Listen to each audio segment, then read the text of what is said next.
Essa questão monetária a gente vai discutir mais tarde também, quer dizer, qual seria o melhor sistema monetário? Eu confesso que eu ainda tenho dúvidas. Às vezes eu acho que o padrão ouro ainda seria o indicado. Aí depois eu penso num argumento como o do Bernardo, digo, mas por que o governo vai me impor o ouro? Eu quero escolher a mercadoria que eu tenho esse direito. E às vezes eu acredito que o free banking seria a melhor das soluções, mas só que eu acho que tanto um como o outro são, do ponto de vista prático, hoje em dia, de implantação inviável. O mundo não vai aceitar isso hoje. Eu acho difícil. Porque, a começar pelos banqueiros. Se o sistema está funcionando bem para eles, que estão ganhando muito dinheiro, se o banco nos Estados Unidos empresta para um cara que comprou uma casa própria, não pagou a hipoteca, aí o governo americano vai lá e paga ao banco, o que ele quer de melhor? Para ele, pô, maravilha, né? Agora, quando você estimula a competição, sempre é bom. Do ponto de vista austríaco, eu não tenho dúvidas. O sistema de free banking é o mais competitivo dos três. Por isso eu... É o menos positivista também. Menos positivista. Está deixando melhor escolha. A minha descrença em relação ao mundo aceitar isso hoje. Mas eu posso dizer que dos três eu escolho esse. Se o mundo não aceitar nem esse, o free bank, nem o padrão ouro, aí então vamos discutir se o Banco Central deve ser autônomo ou não. Mas é uma discussão que eu já me envolvi muito nisso, polêmicas, debates com amigos. Hoje eu não tenho a menor vontade de defender a autonomia do Banco Central. Eu tenho a vontade de defender a extinção do Banco Central. Dois bancos centrais. Não é fato, ele tem que ser autônomo. Se ele existe, ele tem que ser autônomo. Se ele existe, ele tem que ser autônomo. Como foi? Ele foi criado para ser autônomo, né? Eu não sei se eu contei essa história aqui. Não é história, é verídico. Quando o nosso Banco Central foi criado, foi 31 de dezembro de 64. Ele foi criado nos moldes dos bancos centrais independentes ou autônomos que existiam no mundo. O presidente tinha um mandato que não coincidia com o mandato do presidente da República. Então, o presidente era o Castelo Branco, o primeiro presidente do Banco Central foi o professor Dênio Nogueira, e o mandato do Dênio Nogueira ia se estender até a metade do presidente que viesse a suceder o Castelo Branco. Só que isso foi contado para mim pelo próprio professor Dênio Nogueira. Há uns 20 anos atrás, ele dava aula numa universidade, e eu também dava, e a gente, nos intervalos das aulas, conversava muito. Eu sempre gostei de conversar com pessoas mais velhas, que a gente aprende muito, né? E ele me contou que, quando mudou o governo, saiu o Castelo Branco, entrou o Costa Silva. Uma semana depois, tocou o telefone no gabinete dele, o Banco Central ainda era aqui na Avenida Presidente Vargas, no Rio de Janeiro, número 84. Eu sei porque foi meu primeiro emprego, então eu guardei. E a lei que criou foi a Lei 4.595, de 31 de dezembro de 64, eu tive que decorar essa lei para passar no primeiro concurso. Uma semana depois tocou o telefone, ele atendeu, aqui é o presidente da República, eu quero o seu cargo. Mas, presidente, o meu mandato vai se estender até o ano tal. Não tem esse negócio de mandato não. Eu quero o seu cargo que eu vou botar no Banco Central um homem de confiança do meu ministro da Economia, que era o Antônio Delfim Neto. E aí acabou a independência do Banco Central. O Itamar Franco, uma vez, acordou de mau humor, telefonou para o presidente do Banco Central, que era o Gustavo Loyola, foi meu colega até na fundação, na época do doutorado. Gustavo é funcionário de carreira do Banco Central e chegou à presidência.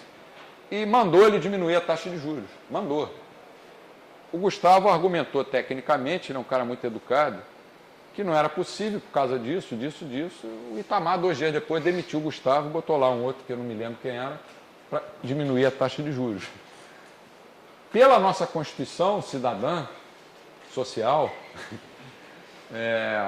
o Banco Central é independente. Quem colocou isso, esse artigo na Constituição, foram 2 deputados na época, César Maia e José Serra. Mas esse artigo nunca foi Nunca foi, como é que dizem os juristas? Regulamentado. Porque não interessa para os governos. E o Banco Central só voltou a ter autonomia porque o Fernando Henrique resolveu dar essa autonomia e depois, no primeiro mandato, o Lula, para escapar daquela pecha dele de cara radical, ele resolveu dar autonomia ao Meirelles. Do segundo mandato para cá, essa autonomia já foi para o espaço. Nos Estados Unidos, eu creio que está acontecendo a mesma coisa. A influência dos políticos é muito forte. Na Europa também. Isso vai dar em quê? A gente não sabe. Como austríaco, a gente não pode dizer. Vai terminar o euro na data, no dia tal, do ano tal. Mas isso não pode dar certo. Vai chegar uma hora que a bomba vai explodir. O que eles vão fazer? Eu não sei. Seria a hora de entrar com uma discussão de free banking ou mesmo de voltar ao padrão ouro, que dá dos males o menor.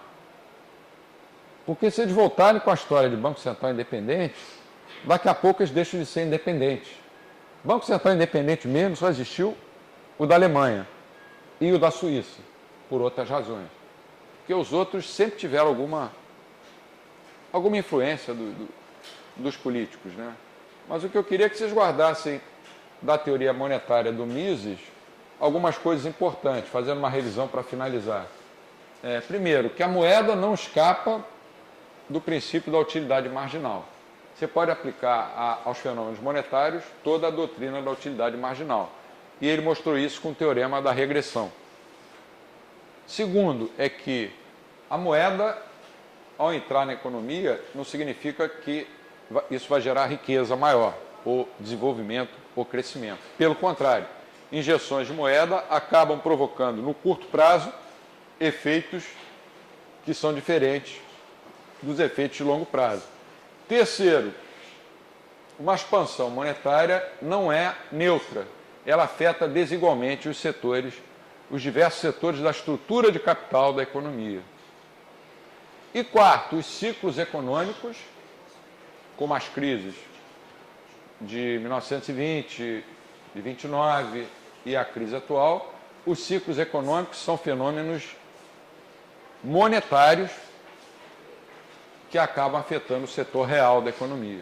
As causas dos ciclos econômicos são monetárias, mas os ciclos se manifestam nos setores reais, quer dizer, com desemprego. E quarto, uma coisa que o Hayek escreveu mais tarde, mas que o Mises já em 1912 estava farto de saber.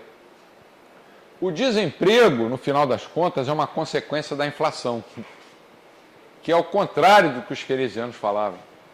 Para combater o desemprego, você tem que aceitar uma inflação maior. Não, para um austríaco, não. Se você inflacionar para ele quer dizer emitir moeda sem lastro em poupança, continuar comendo 10 mangas por dia, em vez de comer 9, se você não fizer esforço, se o dinheiro entra na economia fantasiado de poupança, isso vai gerar alguma festa no início, mas depois de algum tempo, você não pode comer demais sem ter indigestão. A indigestão vem na forma da crise, e a crise vai se manifestar com desemprego. Então, o desemprego é consequência de longo prazo da inflação. Essa é uma coisa radicalmente oposta à análise da curva de Phillips keynesiana. A curva de Phillips colocava um trade-off, um dilema entre inflação e desemprego. Não sei se dá para enxergar aqui. Você colocava aqui, quer ver?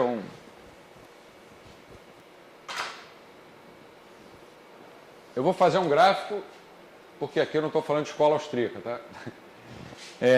Imagina se você tivesse que escolher entre uma baranga